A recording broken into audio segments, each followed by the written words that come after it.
如果你这么 confident， 就我看跟 Genius 的最新的 video， 然后他讲他先用 hiro 进 test 嘛，我就不懂。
Hello, everyone. Welcome to the very first CSU EA and Pipelines event of 2021. We do this every other week, focusing on a different area of entertainment every other week. So we're so excited to see everyone. Good morning. So before we kick the panel off, I do want to tell you a little bit about who's hosting this event. So my name is Shari. I'm the Director of Operations for Pipelines, and Pipelines is a mobile app that connects underrepresented talent ages 15 and up to job and training opportunities across tech, entertainment, and creative. So if you are here and you are pursuing training or career opportunities in tech, entertainment, and creative, download the app. The information is in the chat. It's completely free. Download the app right now, okay? So I'm gonna kick it over to Dina, who's representing the CSU EA, to talk a little bit about their organization. Hi, everybody. I'm really delighted you guys could join us today. Thank you for making time for us. I wanted to talk about the CSU Entertainment Alliance as a resource for you guys. We are a program funded by the Chancellor's Office, which is kind of headquarters for the Cal State system. And so we work for all of you. We work for all of the campuses and all of the students, and we want to try to help you with a variety of resources. So please check out our website, csuentertainment.com. and follow our social media at the CSU EA, because we post a lot of internship opportunities, a lot of entry-level jobs, and a lot of events like the one that you are at today. What we really want to do, bottom line, is help connect you guys to folks in the industry. that will give you real world advice, real world opportunities that go beyond what your professors are teaching you in your classes. We want to make those connections for you. So again, csuentertainment.com. You can also check out the internship page on there. If you're part of a student club, I would also check out the grants program. So if you want to apply for a small grant to organize an event for next year, let me know. The contact information and everything you need is both on the website and our social. So happy to answer any questions that you guys have. You can contact us also either over social, or our contact info is on the website as well. So thank you for all being here. Thank you so much, Gina. So I want to talk a little bit about why we're here today. And so, as you all know, California is really heavy on production, film, TV, all great industries, but there's really not a lot of education or resources or panels like these that talk about agency culture, agency careers, and how you break into this wonderful industry. So I'll let the panelists introduce themselves in a moment, but we really wanted to create an opportunity for you guys to learn about this robust field and all of the different components that make up an agency industry, because there are different components to that, and you'll see that as we dive into the panel. So without further ado, I'd like the panelists to just kind of introduce themselves, their name, their role, their title, and their agency, and just kind of very briefly about what their agency does or what they focus on. So we'll kick it off with Masha. Hey, good morning, everyone. How are you doing? My name is Marsha Strunk. I lead HR and talent acquisition at Zambezi. It's a full service creative agency. We're independent, which we're really proud of. And I'm hoping to get you all excited for advertising today. Thank you, Masha. Rachel. Hey everyone, I'm Rachel Yu. Super excited to be here, and thanks for having me. I am the founder and president of a recent agency we launched last fall called Hiro, H-I-R-O. We're a strategy, design, and production agency building the next generation of brands and creative leaders. Our focus is on working with companies that care, whose values align with the next generation, specifically trying to target the Gen Z audience. Thank you. Jeremy. Hi, everybody. I'm Jeremy. I'm the talent specialist at RPA. RPA is a full service advertising agency based out in Santa Monica. So we touch on everything from account management, media, to creative and production. And other than that, I also graduated from Cal Poly Pomona. So any Broncos out there, shout out to you guys. And last but not least, Consuelo. Hi everyone, I'm Consuelo Rivas. I work at Spark Foundry. I'm a media director on the strategy team. Spark Foundry is a media agency, so a little different from some of the other folks who just talked, who just introduced themselves. Spark Foundry is an agency under the Publicis umbrella. So maybe a lot of you have heard of like Leo Burnett and Saatchi. Those are all creative agencies under Publicis. I work under Spark Foundry, which is media specific, and have and work on accounts like Starbucks, REI, and Mattel. Thank you so much. See, we have a really dope panel for you guys today. And before we dive in, just a small house rule, make sure your mics are muted, because we want to make sure that we don't have any distractions when the panelists are speaking. So please make sure to keep your mics muted. Thank you so much. Okay, so let's jump in. So before we get to the nitty gritty, I want to just talk about what kinds of entry role roles are available at your respective agencies, so they can kind of get an idea of if they wanted to pursue a career at your company, what types of roles are available, what should they be looking for, what should they be researching? Yeah, I can jump in here. Hi. So basically entry-level roles, anything with assistant, associate, junior, coordinator. Those are the roles that you want to go for, and they happen in every department. There can be a junior copywriter. We hire assistant editors. At some point, I hope to hire a junior recruiter. So, there's entry-level positions in every department. In the media agency world, the roles would be associate, media associate, media planner, or media analyst or junior analyst. Those are the types of roles to look for. I'm going to go last because our model is very different and unconventional and confusing. And so I wonder if Jeremy, you want to if you want to throw your 2 cents in, and then I can explain Hiro a little bit. We're a little bit odd. Our PA is pretty much similar to what Masha and Consuelo mentioned, but we all start off as assistants, coordinators, juniors within creative as well. So definitely make sure to look out for those specific titles within agencies. Okay, so I'll do my best. Shari, rein me in if it gets a little long-winded, but the Hiro is a bit unconventional. We basically, our premise in serving companies that care, who are trying to really target the next generation, and right now it's Gen Z, is that we want to staff up the peers of that generation. So right now it's like Gen Z. So our tagline is made for and by Gen Z, where we really want the team to be primarily the audience that we're trying to reach, so that we have the built-in insights. So we don't really have entry-level positions. We basically have the roles of, if you go to our site at wearehero.co/join, you would see basically all the roles that we explain that we have, from brand analysts to designers to copywriters to animators.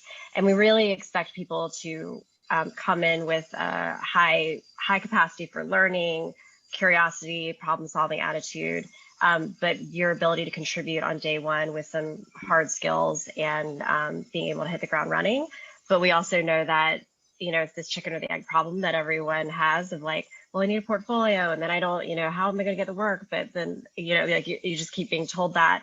So what we're looking for is sort of that drive and talent that you have, that you've put in, that effort that you've put in to sort of show your chops, whatever that might be, whether it's through your writing skills or through some design. And then if that potential is there, then our intent is to basically train, mentor you, groom you to basically lead our client work. So everyone in the Hiro team, regardless of their previous experience, they have direct client contact. If you don't work your way up a ladder, it's very much a spirit of empowering the next generation to lead the way. Does that make sense? Yeah, it makes total sense. I don't know if that makes sense. Okay. Yeah, it does. I'm very sorry I didn't mention this in the beginning, but we're going to save Q&A for the end. So if you have questions, which I know you will have, if you could just save them for the end, and I'm actually going to open the floor. When I say I open the floor for questions, I'm going to have you DM me or private message me directly with your questions. So please wait to the end to put your questions in the chat, because I don't want to miss them. So I'll let you know when the floor is open for Q&A. Just want to throw that out there. Sorry for not mentioning that in the beginning. So I want to let's assume no one here knows anything about agencies, okay? So if each of you can kind of just in layman's terms describe, my company focuses on this, and these are the type of clients that I work with. So they have a better understanding of your agency and how that plays into, media, advertising, etc. I guess to kick it off, with a lot of agencies out there, they all focus on certain areas. Specifically for our PA, we are full service. So when we mean full service, we touch on everything from account management, media, production, creative, strategy, analytics as well. So it's a whole encompassing, everything under one roof within that atmosphere. So I think that's something to definitely keep in mind out for. But if you guys are leaning towards, media focus or production focus or creative, there's definitely agencies that specialize within those certain areas as well. Yeah, and to add to Jeremy's point, I work at a media agency specifically. So the difference is that I work with creative agencies to make sure that their awesome creative is in partnership with our clients, that the actual creative is strategically.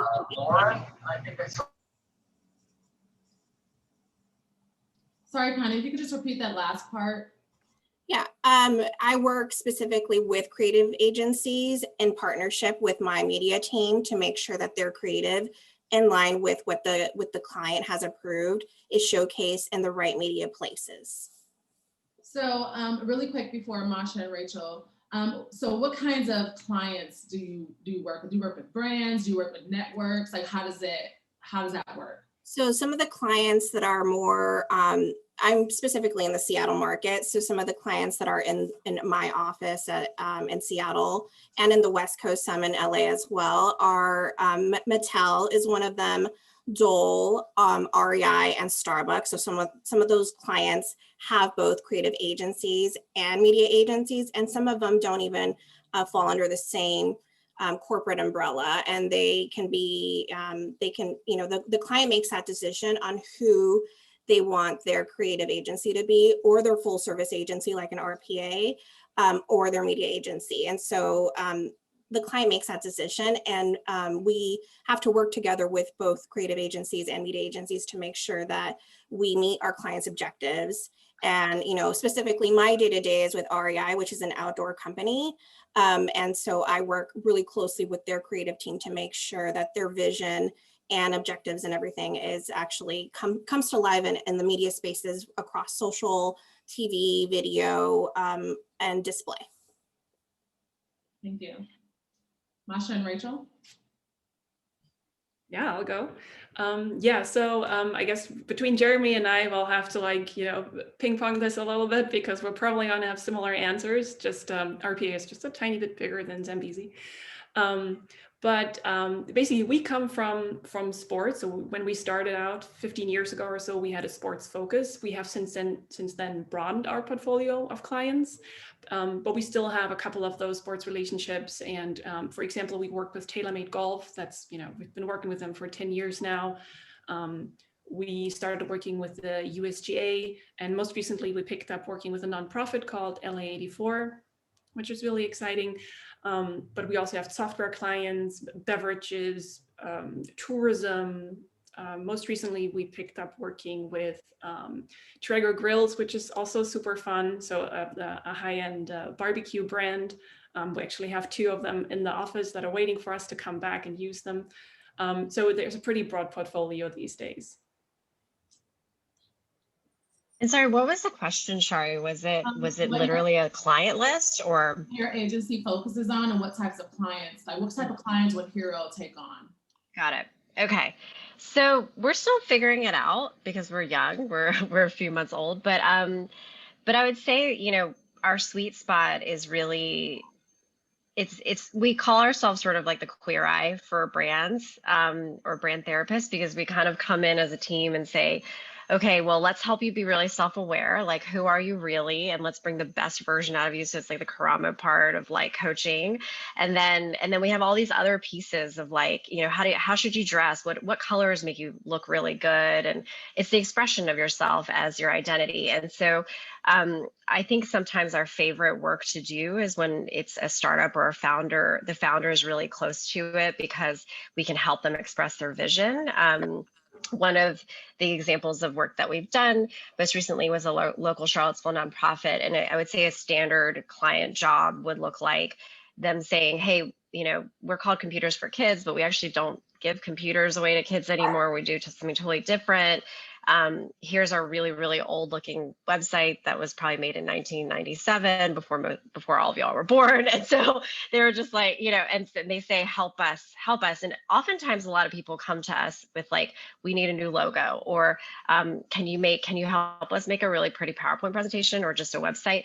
And what we do is we say, actually, there's a bigger story behind this. We really want to help you understand your core brand identity and the strategy behind it. And then that will inform all parts of visual identity. So it could affect your name, where we advise how to change your name. And then that obviously affects your logo, what mark you have, and then it's like getting really nuanced and detailed, color, font, creating gigantic brand manuals and the expression of your brand in all facets, social, site, campaigns, things like that. So far we've worked with smaller nonprofits, and a fintech company, but we really try to filter out for this values aligned sort of client base of companies that care. So even that fintech company, we're excited to work with them because they give 1% of their sales back to charities. And then, obviously the nonprofits they're mission driven. So we're not necessarily only looking for mission driven client or nonprofit organizations, but we believe that the future of business to survive, to be competitive, is to have a purpose beyond just profit, that you have to care about the people on the planet. And so we're really trying to push and drive our client as partners to push their business to have that message and to integrate it into their business practices authentically. Thank you so much. So like I said before, I want to make sure everyone here leaves with a very crystal clear idea of what it means to work for an agency and how that plays a part. And as you know, in California, like I mentioned before, everyone knows about production, film, storytelling, TV. But when you talk about production or the media that we consume or entertainment, because agencies play a part in that. And I don't think a lot of people realize that. So can we just talk a little bit about, like, let's say you have, when you say production, like Jeremy said, how do agencies work with directors or production companies? What is their role in creating a campaign or a commercial or anything of that nature? Just so everyone here understands that production companies don't create all of this by themselves. You know, when you see commercials or you see brand campaigns, it's not just an advertising agency only, and it's not only a production company, but agencies have a large part to play with that, so they understand. Yeah, I feel like there's just so much that goes to the back end work of things. There's the creative side of the art directors and the copywriters that are actually, creating the content for it and what that, specific message is. But then also when you're placing them out to certain spots, you need to have someone to work with those certain networks as well. So there's so many, I guess, intricate areas that go into specifically planning a campaign in that perspective. But within production, we actually do have a dedicated in-house production team as well, which is really great. And I think having the opportunity to work with not only, third-party production houses, but also work internally as well has been kind of a blessing, because there is that creative freedom, especially when you're putting together a huge campaign for a client. And I can speak a little bit more specifically. I mean, because I came through the ranks as like an intern and designer, animator, and then eventually was a creative director and executive creative director. And I actually, being on the agency side, you're concepting a lot of things for that strategically for your client. And if part of that, and part of the deliverables is a spot, then a lot of times the creative director at the agencies, their team they're generating those ideas. And then you might, there are certain spots that we were like, wow, we really want that specific director because we love that look and that. So we might work with a client to pursue that director who might be, part of a roster at a particular production agency. But I actually got opportunities to direct myself because it was our vision. And depending on what it was, then I could be on set and then, bring that vision to life. So it kind of, and we just happened to do the concepting through production, through post. So we would go end to end, and at any different part of that process, you might bring in and partner with other specialist studios or agencies that have the particular color or mix or things like that. And that's all in that post phase. But it's sort of, it's like everyone kind of has their thing that they do really well, and then it's a matter of sort of partnering with the different other agencies or companies that can bring whatever. I mean, wherever the idea generated from, it could come from like the advertising agency of record, where and then there's a storyboard, and then it comes to another agency to bring that storyboard to life, even through just like sample images and then no sample shoots, and then maybe that agency hires another agency. I mean, it can get very, layered. But I don't know if that answers the question, Shari. But I felt like it's it can help a little bit elaborate on the actual details. A lot of times it's sort of who's concepting it, where's the idea coming from, but then who can actually make it, and where's the ability to actually produce the shoot, which means putting that together or animating it. Maybe you need to hire a specific illustrator because that spot is all going to be animated. And, so it just really depends on sort of what the creative demands.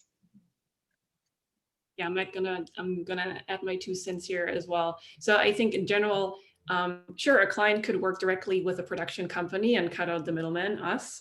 But usually when clients try to solve a brand problem and they're trying to promote a brand for a service or a product that they have, usually what happens is they talk a lot about the product. So if you had clients going directly to production companies for a Doritos commercial, you would see Doritos and they would talk about how delicious Doritos are, and that would probably be it. What we do in agencies is we're trying to make you feel something. You know, we are trying to tell a story about why Doritos are the best snack that you can ever have. We try to to build a brand story around this product, and that's kind of at the core of what we do. To do that, we need to understand the market. So we do some analysis on who's the target group, what are they doing, how to reach them, what do they want, what they want to hear. And we brief creative to come up with a concept, an idea, and that might be a commercial, or that might be a website or an app or an event or you name it, so that the consumer can connect with the product on a deeper level than just, this is a Dorito chip, it has some nutritional value and it tastes good. It does taste good. I can add, since I do work on the media side of things, like I mentioned before, and so we don't typically work with production companies. That's usually done on the creative side of things. But where we do work with production, maybe that's not necessarily within the agency walls that I work in, is at times, sometimes creative agencies or creative teams don't have the budgets or the manpower to build certain creative. And so the relationships that media agencies have with publishers, like a Hearst or like a Rolling Stone, or even like Snapchat and such, that we can then borrow their production and their help to help produce some of the things that sometimes creative agencies are not able to. And of course, that's on a case-by-case basis, but oftentimes we help mediate and help make those connections with our creative agencies and teams who might not have the manpower, with publishers who do have a creative arm. And when I say publishers, I mean like, websites like a Rolling Stone and such. So that is the unique way that media agencies do have exposure to some of that, as being a kind of like a middleman. I love this. I hope that provided a little more insight into and kind of my question. But to that point, obviously most of the attendees here are students or graduates or at the college level. So if they're in the audience and they're wondering, like, I would like to work for an agency, but like, where do you even start?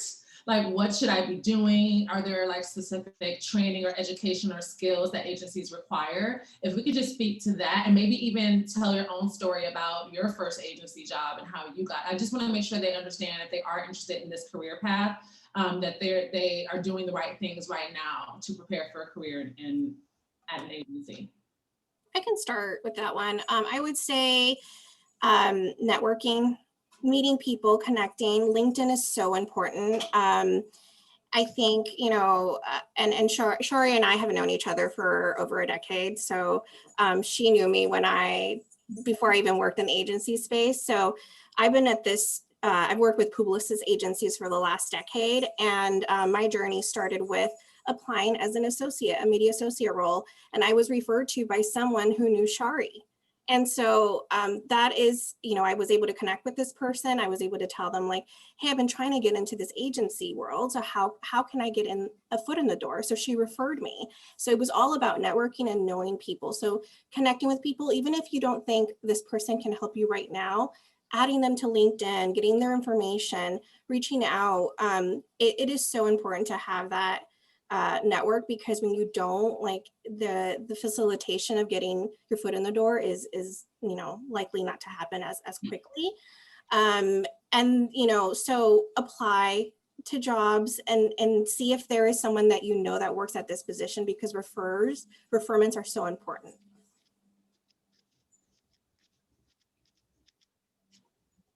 Absolutely, I couldn't agree more on that. And the other thing about LinkedIn that is so fascinating is that you can build a network, as in you can you can reach out to Shari and you can like talk to her and build a relationship with her. But there's also this layer of the soft network on LinkedIn. So for example, if you were to reach out to 10 directors of HR and talent requisition at other agencies, if you were reaching out to Jeremy and a couple of other people, and then to me, and I look at your LinkedIn like, oh, they've already done their homework. They've already connected with all of these people.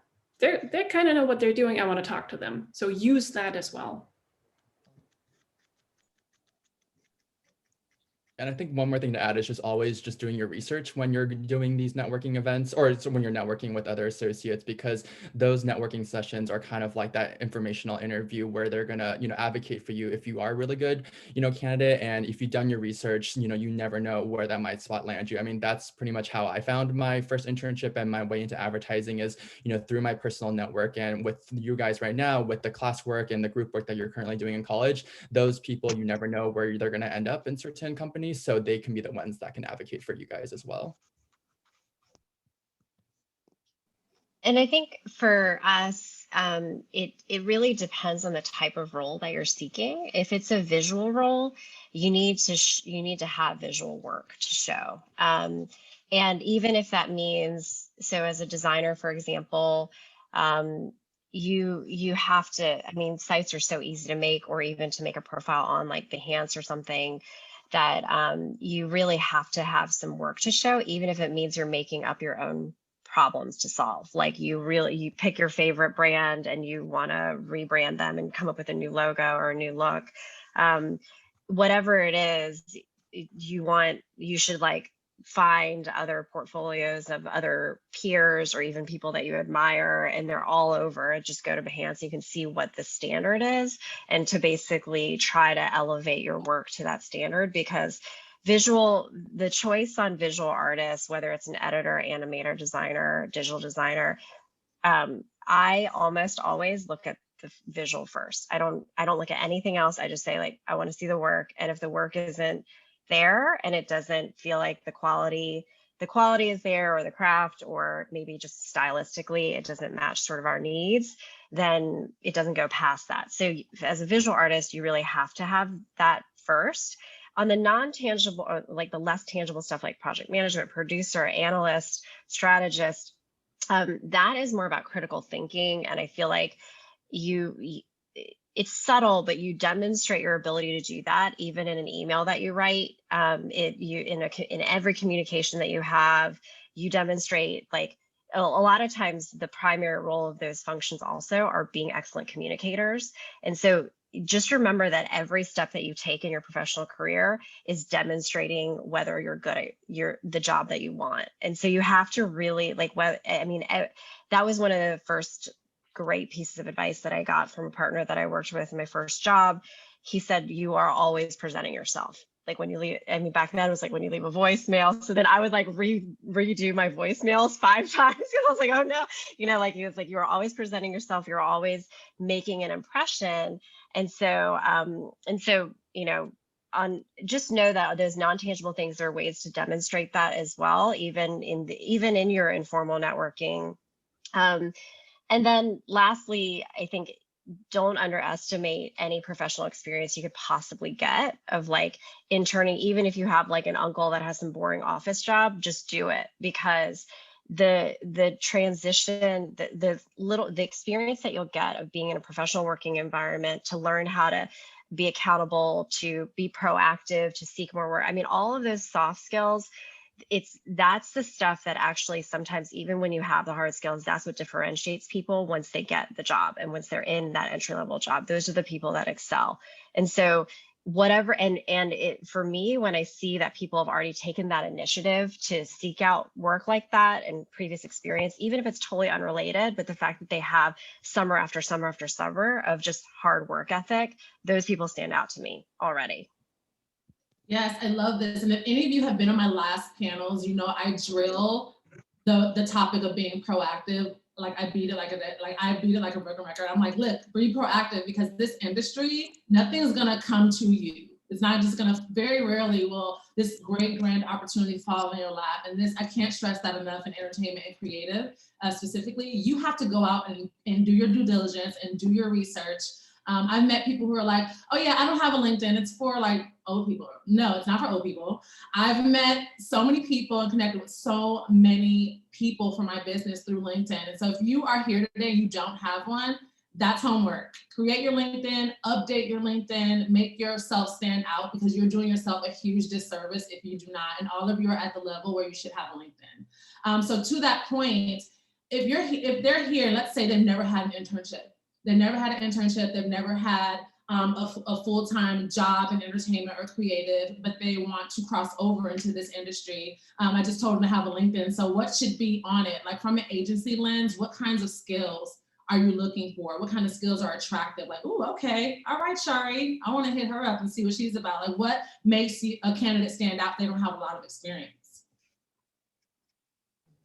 If we're talking about entry-level people, I think because we're such a small industry and so specialized, and because advertising careers don't come as naturally as like a lawyer or a doctor, everyone knows how to get there.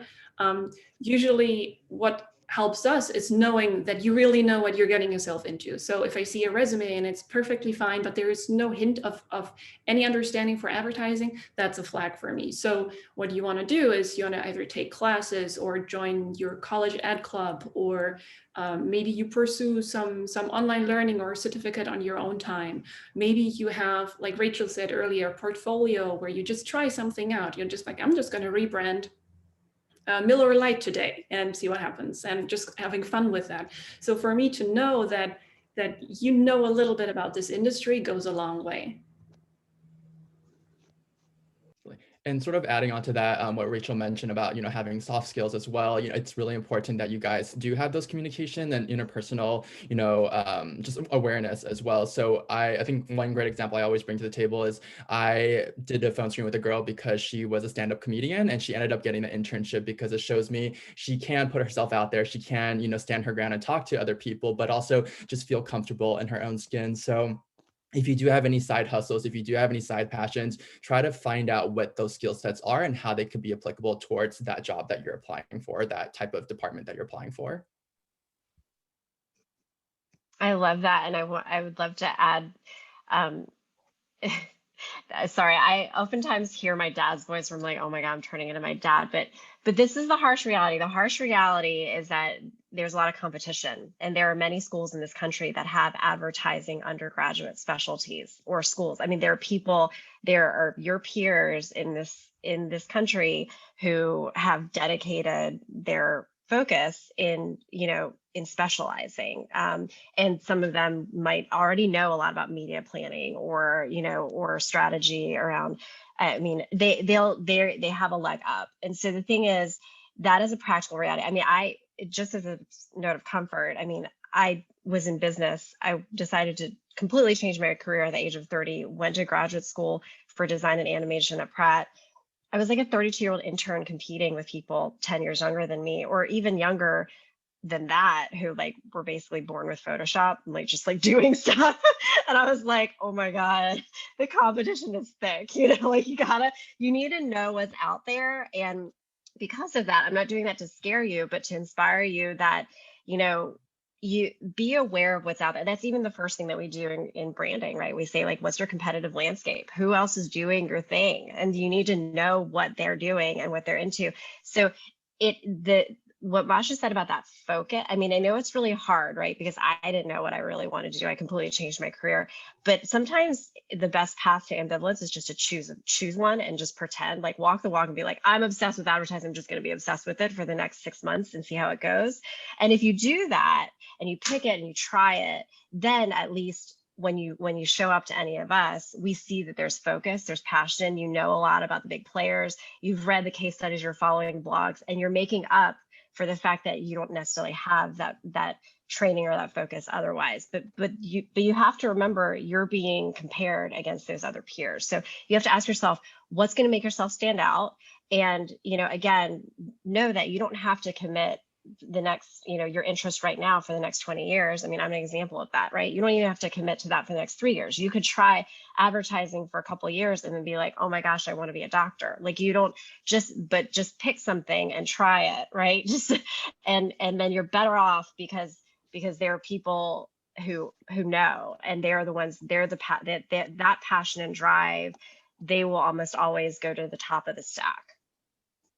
I love all of this, and I think it's so important too, with the proactivity and doing your due diligence first and foremost, because I think all of us can attest, meeting people and not even knowing why they're applying or interviewing is a huge red flag. I've met so many people, like, why do you want to be a director? And they're like, because and it's just like, no, like if this is something that you're passionate about in a place that you want to be, you should know your why, like why you want to be there. And that's going to come from doing your research and your due diligence. We dropped everyone's website on the panel in the chat. How many of you wrote it down?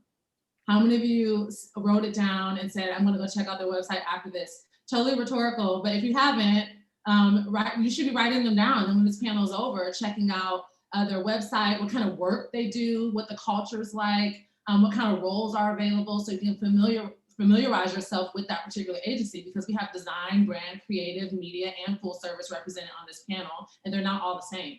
So just knowing, kind of doing your research and figuring out what you want to do.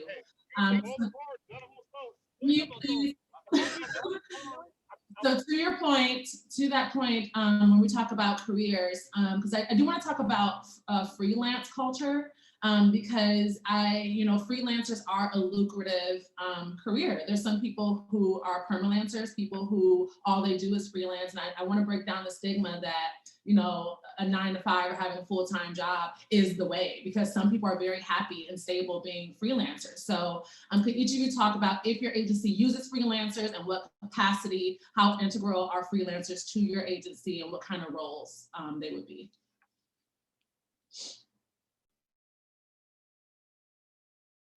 You guys offer a mentorship program, like a mentorship space after this Zoom chat? I'm pretty new. A friend of mine introduced me to this, and I have so many questions, and I'm kind of looking for guidance. And I just want to take a second to appreciate and chime in everything you guys are saying. You guys are saying very important things that are resonant. So I needed to ask that if there would be a space outside of this so I can seek more guidance.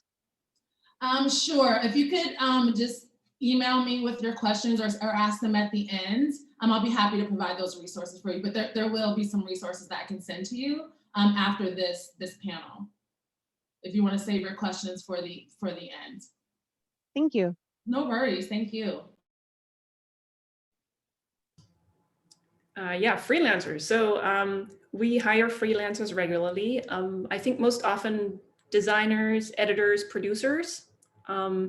But basically freelancers can happen in any department. Freelance creative directors, strategists, account managers, you name it. And I agree, like this is becoming more and more of not an interim thing, but an actual career path to do this work as a freelancer.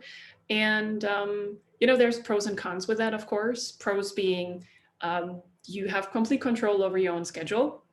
You can make a little bit more money if you do it right, if you network, and if you're talented, of course. On the other, of course, there's a little bit of the security, safety issue. So, no one's going to pay your sick leave. No one's going to pay your vacation days. No one's going to pay your health insurance. So that's something you have to cover yourself.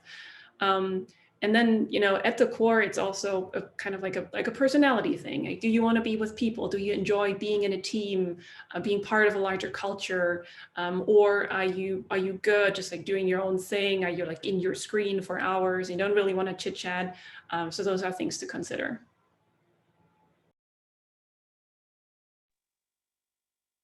Yeah, so traditional freelance culture tends to be, I think that I saw the last statistic was like 60% of the creative industry is freelance.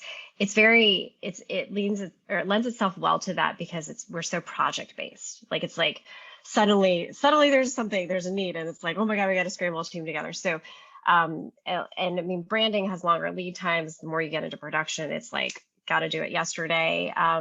But project-based work lends itself well to freelance. I have friends who have only ever freelanced for over 20 years. They're like kind of called permalancers, or you can permalance at one place.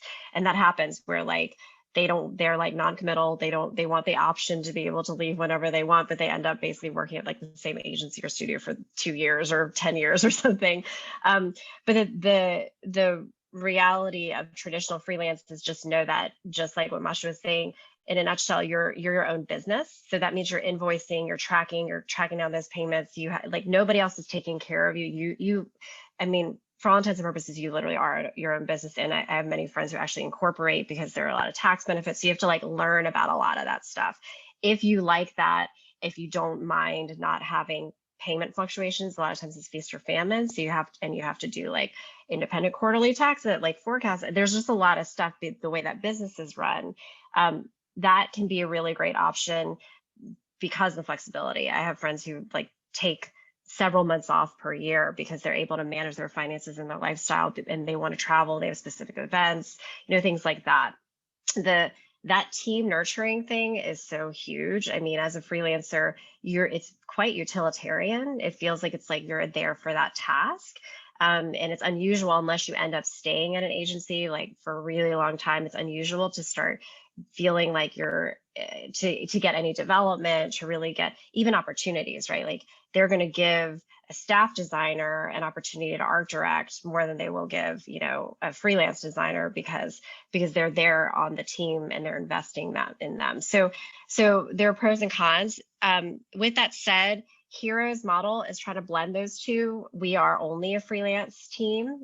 So when you apply to Hiro, you're applying to be part of a freelance network, and we'll tap you. Once you're in, we'll tap you to like, when there's a good client project, we'll see if you're available, see if it works, and then we'll staff up. And so, but we treat you as if you are staff. So then you're still getting that mentorship, the development, the opportunities, the growth, and we're extremely collaborative. Like we do a lot of working sessions. The team, we've been distributed. I'm in New York, but a lot of the team has been like kind of in many different states, and yet we get together every week, we hang out, we get to, like, there's a lot of culture and collaboration. So it's sort of a social experiment of doing this blended model. And there are a couple of examples out there of other agencies that have done it pretty successfully, but that's where we are right now. Perfect. Thank you so much, Rachel. So we have a few more questions before we jump into the Q&A, and I'll let you guys know when that floor is open for that. But I want to talk a bit about work culture, because in my own experience, I feel like a lot of people, again, back to the point of really deciding where you belong and what type of company you want to work for. Like I've worked in corporate entertainment, and I've also worked, for a production company, and I personally prefer the production company. It's small, it's intimate, it's generally a smaller team. And I think work culture is not something that's often talked about, because working at a big, agency, a global agency, is not the same as working at a post house. It's totally different. So can we just, in your respective agencies, just kind of describe the work culture? Like, is it fast paced, slow paced? How big are the teams? Like, does it feel more corporate? Is it more indie? Just so they start to understand what work culture feels like working at an agency. Start with that one. I think I work at the agency. It's a little bigger across the board. It is a global agency that's under the Publicis umbrella. So big corporate, the headquarters is in Chicago, beautiful big building, lots of people work there. So I moved to Seattle from Chicago, and our offices in Seattle are smaller, more boutique, and our teams are smaller, and we work on different clients than in our other parts of the country. So with that said, the benefits of where I am right now in my day-to-day pre-COVID, must I add, was that, because we're a smaller office, we have very different clients in the West Coast. We have smaller teams. We have open seating. We have paid holidays off. I think we get like 20 paid holidays a year. We get the last 2 weeks of between Christmas, right before Christmas and New Year's Day off. So there are a lot of benefits in working at a bigger agency, because you do get some really good time off. Vacation is great. We do get some work perks in that we do get some snacks. We do have a lot of vendor relationships, so we have quite a bit of happy hours. We do a lot of team networking and volunteering. We do have what we call BRG, so different groups that focus on specific like tasks. So for example, we have this team called Egalite, and it's for our LGBTQ team that wants to focus more on that. And then we have our Latina and Latinx team who, there's clubs within the organization, so that I feel like it is, yes, it's a big corporation, but there are so many things that can make it yours, and you can fit into different elements, and there are so many great benefits. But to Shari's point, there are benefits in having smaller agencies where you have a different, work environment where you're not, our hours are pretty long. Like I remember when I was a media associate, I was working 11, 12 hours a day. So that is my personal experience in the media agency world with a company as big as like a Publicis within, or a Spark Foundry within the Publicis umbrella. And sort of on the flip side of that, me and Marsha are both on the independent agency, so definitely a little bit different, but there are similarities in between the two where you have that flexibility of having that collaborative work environment and really getting involved within the agency. And specifically for RPA, we want to make sure that you bring your side passions into work as well. So we have a whole program called Beyond RPA where we celebrate things of what you guys do outside of work. So my past coworker, she was an Olympic weightlifter and she was half my size, so that was amazing. But also having that opera singer, in the office as well. And so just celebrating your achievements outside of work and trying to bring that into the agency. So you do have that environment where you're not just a number, you have a personality, you have a name, you have a background to yourself. Yeah, I think RPA is actually one of the few large shops that have stayed independent, which is a really nice combination. So culturally, I think RPA and Zambezi are relatively similar in terms of how we look after our people, how we interact with each other, but obviously they're 10 times bigger than we are. I personally, Zambezi is my first time in a smaller independent shop, and I come from big holding company agencies, from Interpublic and Omnicom shops, 800 people, global network, headquarters in New York, that kind of stuff. And you should definitely try both. I think both has huge advantages. On the holding company, big agency side, you learn process, you get to work on accounts with like millions of dollars behind it, like tens of millions of dollars, like automobile, telecom. This is something that a 100-person shop couldn't handle. On the flip side, in a smaller shop, everyone, you're really closer together as a team. You get to stretch a little bit more. You get in front of clients sooner. On a personal note, just going through the past 12 months, I was very, very happy to be in a smaller shop where we all know each other, where we could look after each other, where we could check in and make sure no one falls through the cracks during a time that was really scary and that was really upsetting to some people, or to all of us really. So that's the value on that side as well. Yeah, I would say that, oh my gosh, I could just completely, oh yeah. I've worked at so NBC Universal, massive company, to 2,500 to 10.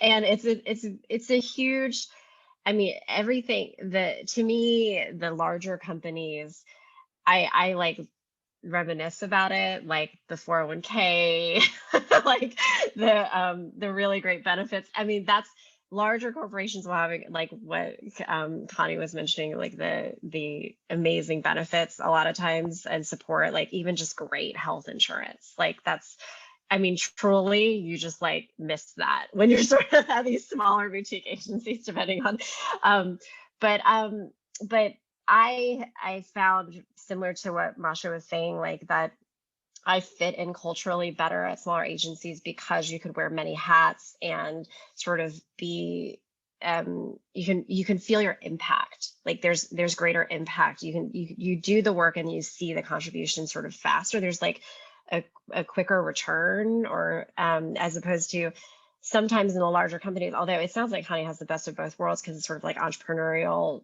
agency within a massive one. That's to me a really, really amazing gold mine. My experience at NBC Universal, it was highly bureaucratic, extremely, lots of layers of bureaucracy before decisions could really get made.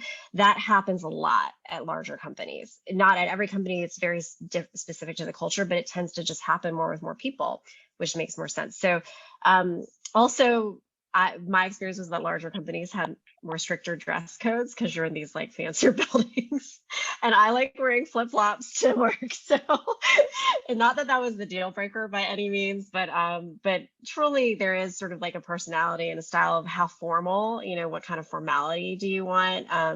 And I thrive, especially, I'm both left and right brain, but my creative side thrives in just being able to freely dress how I wanted. So I know that sounds really silly, but it actually does matter. Like I've definitely been told to change my wardrobe at specific jobs because of the culture. It's a cultural thing. Real quick follow-up to you, Rachel. Just because we're small doesn't mean we have great benefits. Actually, we're kind of smart around it. Our CFO is an excellent deal maker. And for example, at Zambezi, we pay 100% medical, dental, vision insurance for our employees. Thanks so much. Okay, so we're going to dive into Q&A just a second, not yet, because part of the reason we started this bi-weekly series in partnership with the CSU EA is because we want to talk about representation and diversity and inclusion. Because as we know, entertainment and creative is still white, male, and straight in 2020. It's just a real thing, And so I always want to bring this up so you guys understand different companies' commitment to diversity. So if your company has any initiatives or events or just new like D&I goals that you'd like to share, I think that's really important because as we move into this new year, I think it's very important that companies are holding themselves accountable when they support underrepresented talent. So if you guys could just talk about any resources or initiatives that your company is currently doing to support underrepresented talent or any goals or markers that you have, I do want to talk about that right now. Yeah, I'd love to start with that. So as being a part of a big holding company, I think, with everything that happened this year, there was a huge look under the hood of what is representation? Do we have diverse talent? So I would say that Spark did a really great job at understanding where we stood and seeing where, how much diverse talent do we have? What is diversity and inclusion for us?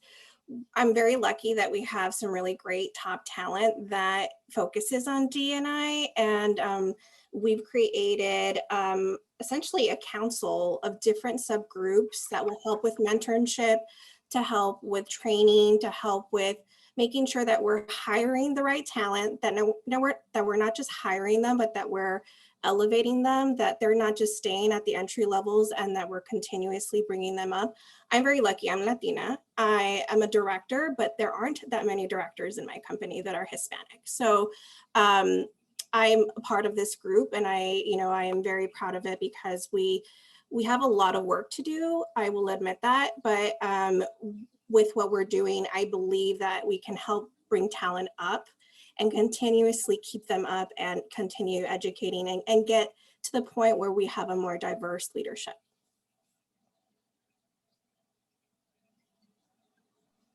And with RPA, we are participating in Infor 13, so raising the number of Black associates in leadership to 13% by 2023. So that's been a really great initiative. And also with all of the systemic injustice, as of 2020, we really restructured our internal resource program. So we do have a ERG group now within our agency, and I'm specifically a part of the Asian Pacific American one and the LGBTQ+ one. I think having that ability to connect with other associates that do identify, as those backgrounds has been a really great experience. And I think it can only help, the agency and also garner those specific talent when you guys do identify, as that background as well.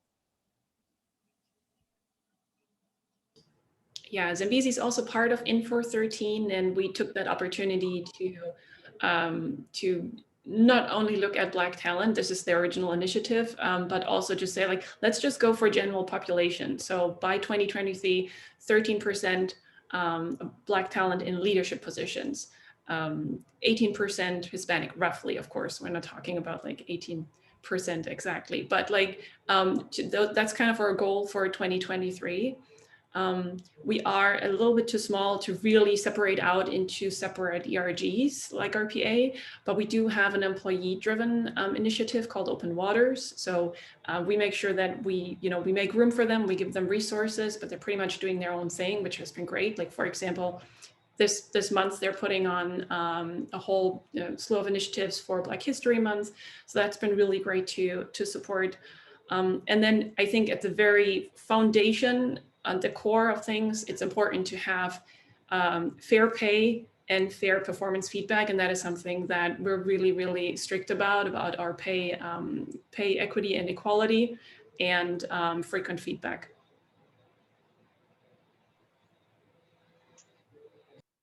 So for Hiro, we are in a strategic partnership. We're really fortunate to be a partner of Pipelines. So we feel like we have the inside accountability where we meet regularly with Shari and team to talk about what it looks like for Hiro as well. But I think that, what we love about Pipelines is this holistic view. And Mascha, we even talked about this pretty frankly about needing to basically develop talent to have more diverse talent at the mid-senior levels, right? But you have to start doing it early at your age of everyone who's in this, who has participated here today. So that is sort of in a nutshell why Hiro exists, is because we wanted to basically, for lack of a better word, groom talent at an entry level, culturally, stylistically, but just invest so that already the population is reflecting the diversity of the audiences, the diversity of what you guys really look like. And so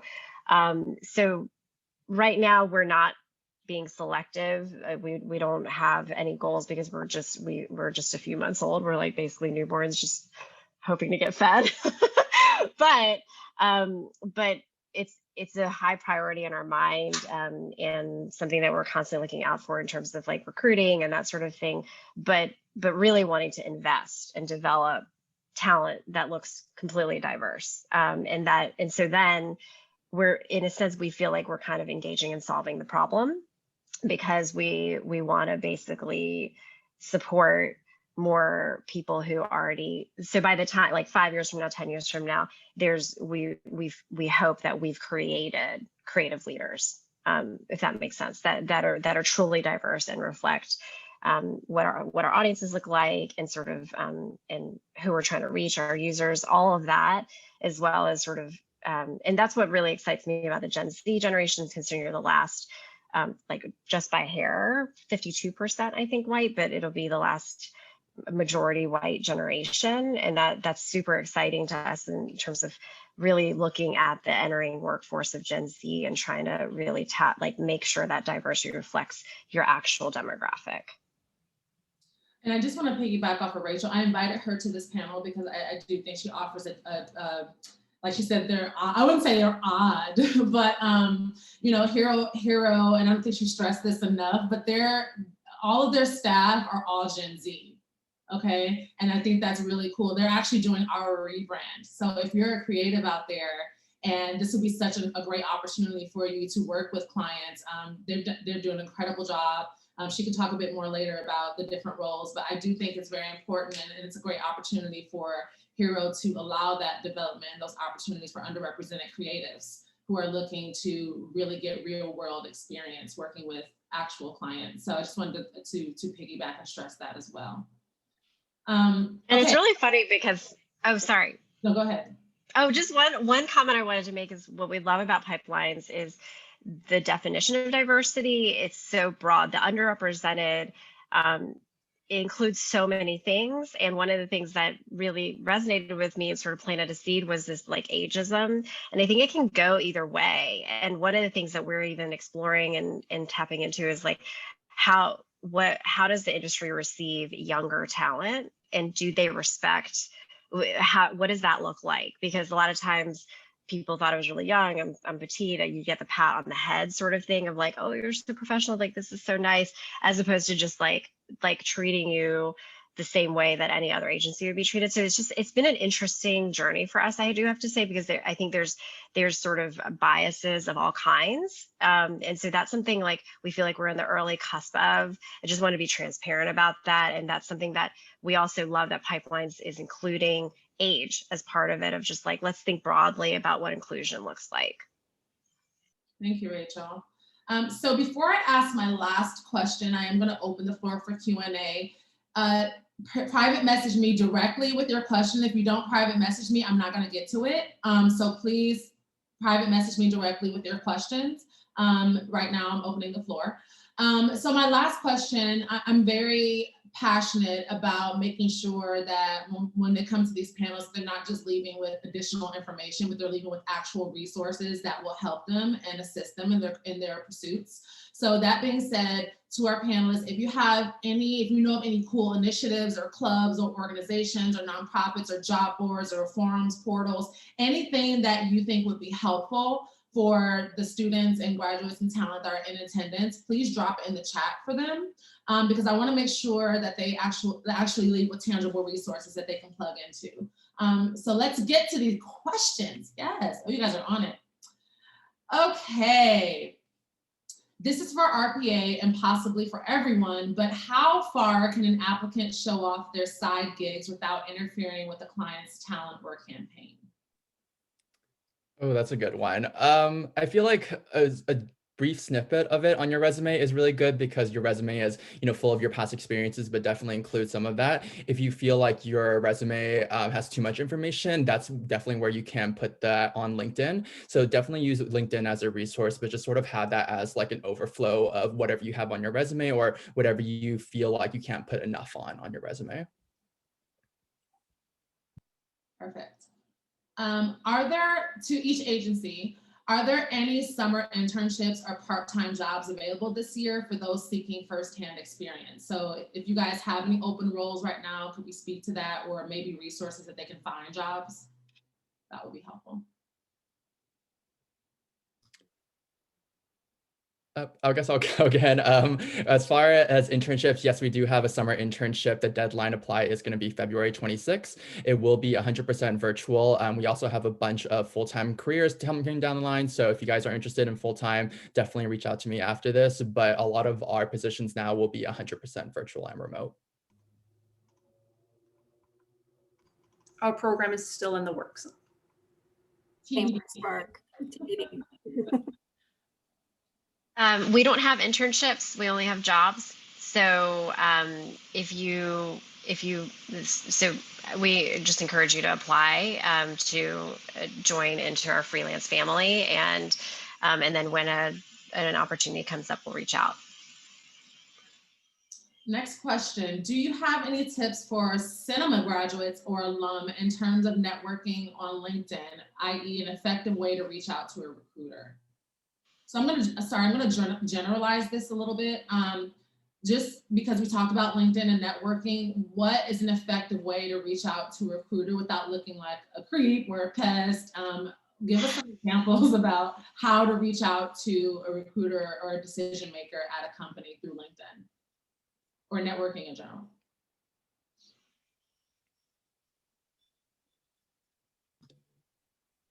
No, I have to be honest, I don't really accept LinkedIn's from people I don't know. So I don't know. I mean, I'd love to hear from the professional recruiters what you guys think about that. I mean, for myself personally, I kind of like it when you guys are more genuine in your response. So yeah, you can, request a connection with any recruiter, any industry professional, but if you are looking to network with them, make sure you do a little bit of research, introduce yourself, but just make it a very brief, sort of introduction. We don't have, I hate to say this, but we don't have time to read, a whole cover page letter of, your interests within advertising, your background. So just make it sweet and concise and why you want to have an informational or why you want to connect with that specific person. And I think it's okay to do some social stalking, but because everything is kind of fair game at this point. If you know that I went to Cal Poly Pomona, that's fine. But if you start diving into like my Instagram feed, that's a little bit creepy. So just try to be, transparent, but not too creepy. And as a side note, I just want to mention, I've noticed a lot of actors, directors, and even this question came from a cinematographer. I do want to just add that, like, when I was in graduate school, I asked the difference between design and art. And my professor said, artists solve their own problems, designers solve other people's problems. And I do think that that tends to be sort of this path that makes a lot of sense. I think agencies we have clients, we solve other people's problems. But if you are more of an artist, storyteller, director, producer, cinematographer, it might be that you want to solve your own problems and tell your own stories. So it's a little bit different, right? Like you have to put on a different hat if you want to play those roles inside an agency environment, whether it's studio, production, advertising at any end of that spectrum. It's very much in service of the other. It's really trying to think about what does the client need and like flexing your empathy muscles, your listening skills, all of that. So I wanted to just throw that 2 cents in there because I've seen a lot of people on sort of on that other side that is more of what sort of LA Hollywood is known for. Okay, next question, and a couple of people, I think it's a good one. When applying to these companies, what email should we use, our personal or our school email? The one that you're going to keep, so I can reach out to you in a year from now or in 2 years when I come across your email, like, oh, didn't work out at the time, but there was something about this person, I'm just going to call them. And then if I have your USC email address that doesn't go anywhere, then that's kind of where it ends. Next question. This is for media, so I guess it's for Consuelo. Does Gen Z have a better chance of getting hired over millennials if they're planning to go into the media field? I think Gen Z right now would fall more into the entry level at this point because millennials are likely to be older, not to be ageist or anything like that. I mean, unless you are an older millennial barely getting into the field, then you're competing, right? But generally, just because of your age group, it's likely that the media associates, entry-level associates are likely to be more Gen Z at this point. Yeah, I mean, to that end, it really has nothing to do with your age, but for usually it's more about your experience. And it's just experience tends to tie with age, unless you're, there's a company called Jude Consulting, for example, unless they're literally like, we hire, like, we're all about Gen Z, we're hiring that, that sort of thing. Like you'd have to, there are some companies that are specifically recruiting because it's part of their business value prop. Like ours as well. We're really interested in that, but we also would love to have strong millennials and leaders. I mean, we're not going to filter people by age. The next question asks, what tips or advice could you give us for finding work in creative or entertainment in this COVID environment that has compromised production? Should we apply for remote jobs or should we wait for things to get better since the economy is such a low point? This is interesting because I don't think the economy was at a low point in our industry. But yeah, can we speak to that? So I'll repeat it. What tips or advice could you give us for finding work in the creative or entertainment space in this COVID environment? Should we apply for remote jobs or should we wait for things to get better? Never wait. I don't know why you would wait for anything ever. Totally agree. I think just also being very open in that perspective. So when you are having information nodes, don't go in feeling that you're only going to go find a full-time job. If you're open to contract positions, if you're open to freelance, go for it. You're only going to get experience from that. Next question asks, what are your thoughts on unpaid internships? Tricky in California. So if there are internships while you're still in school and you get school credit for it, and it is really just about you learning, you're actually not working, you're not contributing any productive work, they can be unpaid. But I don't know any agency that's still offering unpaid internships because, especially in California, it's too risky. We'd rather pay you, have you work, have you get that experience, and come out after those 3 months with something substantial rather than looking over someone's shoulder. I mean, I think it depends on how badly you want the job, or like if it's like your dream. I would it's tough. Like, I think everyone should be paid, but like to Masha's point, sometimes you're showing up and you're really being invested in more than you're contributing value. And so, so when I was an intern, again, like I did it two cycles of my career, I mean, I was quite focused on what I wanted, and I was just willing. I mean, I know people who so badly want to be on set, they're willing to do whatever. PAs, like it's a lot of times that drive and that hunger that correlates to also just how successful you'll be once you're in. And so I'm not necessarily promoting and saying like definitely go after, like find those unpaid internships by any means, but I also think like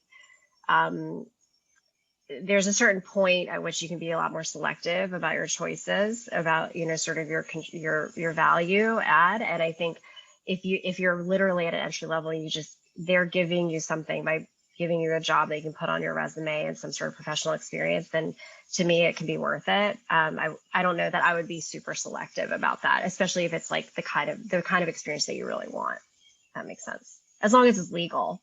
Like it should be legal in terms of like state laws. I think New York has its own state laws about internships as well. Next question. What do you look for when hiring a freelancer? How long do the freelance gigs typically last?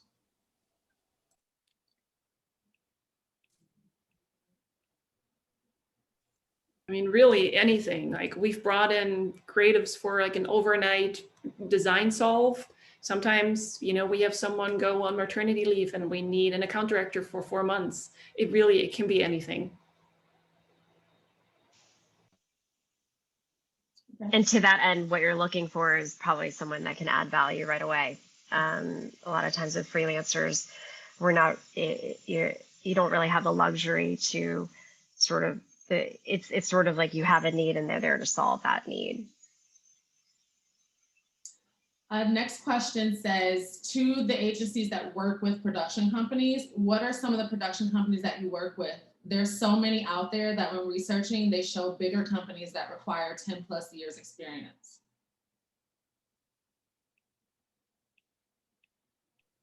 I'm not too involved with the process. I feel like they kind of act solo in that sense, but I know there are a few production companies around a certain area within Santa Monica. And I think going off of, you know, sort of experience and, you know, landing your first, you know, internship or first job or whatnot, you know, it's just definitely using that network connection to find those areas within those production companies. But I can't say specifically what we've done in the past. When I was trying to figure out what I wanted to do in the world of design, because I thought, oh, this is really intriguing. I had self-taught. I literally saw like the Stranger Than Fiction opening titles and just Googled like, who made that? And then I was like, okay. And then I found the thing in Vimeo or YouTube. And then it was like, it took me to the agency that had done it. And then there were all these credits. And then it was like, okay, here's the name of that person. And then I looked up their name and then I looked up their job, and like, you should find it, like find the spots that you like, that you're like, I would love to make that thing. And then just, I mean, that for me, that was like 15 years ago, right? So you have so much more information now. Everyone does credit attributions. Just look for it. I'm sure it's there somewhere. If you Google hard enough, it'll either show up through YouTube or Vimeo or wherever they're posting it on like those hubs, or you'll actually end up on their own sites where they're posting it on their own, whether it's individual or like a lot of times it might be that independent creative director that also has that spot on their site, or it might be at the agency site. But if you look hard enough, you should be able to find those credits and find those production agencies or production companies, sorry.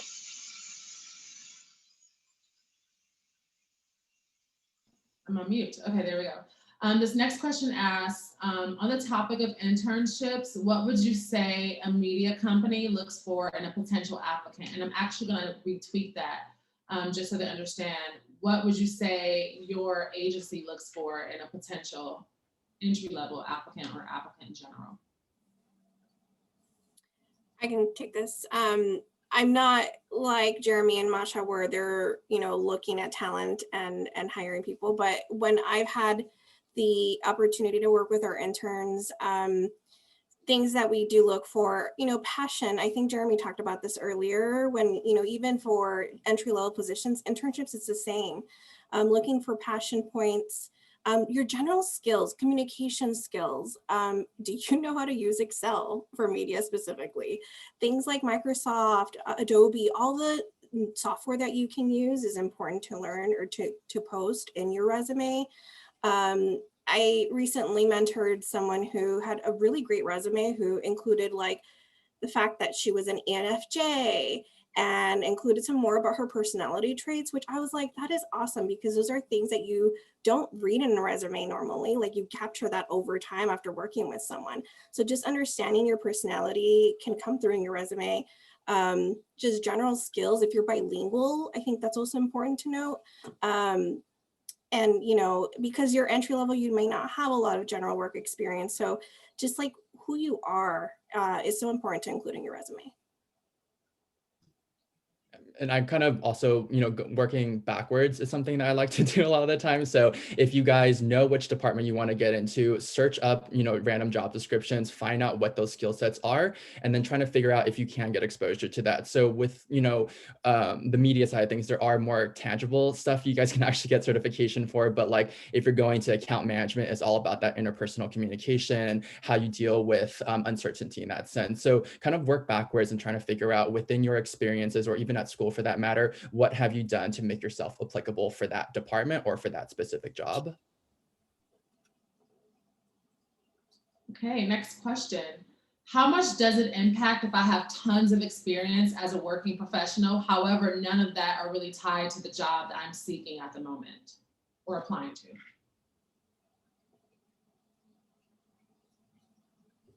So basically, is it still appealing if they have years and years or a lot of work experience, but none of it is agency experience? Is that something that would still be appealing to you?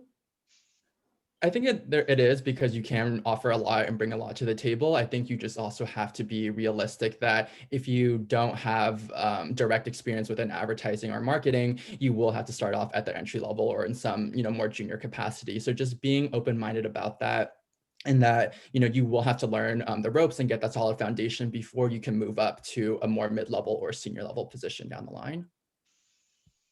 I mean, and I think in the interviewing phase, it's about trying to understand what can be transferred and applicable, because there almost always is something, whether it's the, you know, communication, like it's a lot of times those softer intangible skills, and then really bringing that to the surface. So I would, if I were in your shoes, I would ask myself, okay, I did all this time in this other thing. What did I learn? Did I beef up my analytical skills? Am I an amazing communicator? Did I just have to manage crazy teams? Or like, even if it was a team of 100 volunteers at a nonprofit, but then now I want to go to an agency at least, but all of that stuff does transfer. And so, but like I said, or like Jeremy was saying, you do have to start at the beginning, but you might go like get promoted quickly because you have these other non-tangible skills. I mean, that's exactly what happened to me. I had 10 years in business.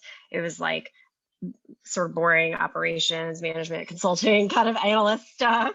But lots of management, lots of communication. I started as an intern, and within 5 years as an executive creative director, because I had tons of experience with client services and managing teams.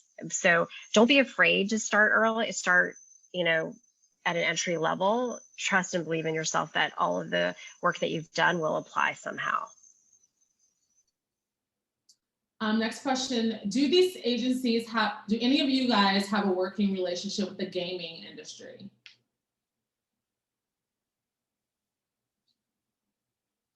I have a personal relationship with the gaming industry. My husband works at Activision. He's next door. But we don't have a gaming client right now. We had one a couple of years back. Same for us. We do a lot of different verticals, a lot of different industries, but not specifically within gaming right now. Awesome. Okay, so we're gonna wrap up the Q&A right now, and I just want to, I'm backtracking, but to the second to last question. Also, transferable skills. You guys should look up transferable skills and what they are. And these are basically skills that apply to every and any industry, which are also important. So if you have a little to no work experience, don't let that necessarily discredit you from applying, because sometimes you never know what the employer is looking for. And maybe you've had skills in another job, in another industry that are hyper applicable to the role that you're applying to. So please look up soft skills and transferable skills are gold. Okay, it's not always just about having decades of work experience. Okay, so I just wanted to throw that out there as we wrap this up. I just actually had a last question come in. This will be our last one before we wrap. Are media agencies still hiring interns or assistants for special events, even with the pandemic? From a media agency standpoint, we don't have events at the moment because of COVID and the pandemic. When we do have like event advertising and such, they've all pretty much turned into virtual. So, and hiring in 2020 was paused. At this moment in time, I'm not sure where the internship experience, or if we're going to have internships this summer, is going to look like. I recommend just going on the company websites to see what openings are, because that's where well, specifically for Spark Foundry, where we post where what we're hiring for.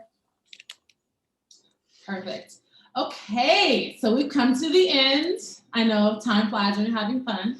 We've come to the end of our panel. I just first want to thank all of our panelists who carved out time with their busy schedules to be here today to share the knowledge and drop the nuggets. I hope you guys had some amazing takeaways from this conversation. Save the chat. There's so much good information that the panelists have dropped into the chat for you guys. Please save the chat right now before the panel is over. And feel free to dive in. There's so many resources out there for you to assist you in your pursuits. And we're just so happy that we're able to provide the space for you to learn more about this incredible industry. So without further ado, I'm just going to tell you thank you for being here today. Download the Pipelines app. Follow CSU EA so you can be in the know about upcoming events and all the resources they have for you. Our panelists, they're thanking you in the chat. Take a look, you're getting all the praise. So yeah, follow Pipelines, follow CSU EA, reach out to our panelists through LinkedIn if you have any questions. And thank you so much for being here. Good luck in your future endeavors. Thank you. You're so welcome. Oh, I have a question about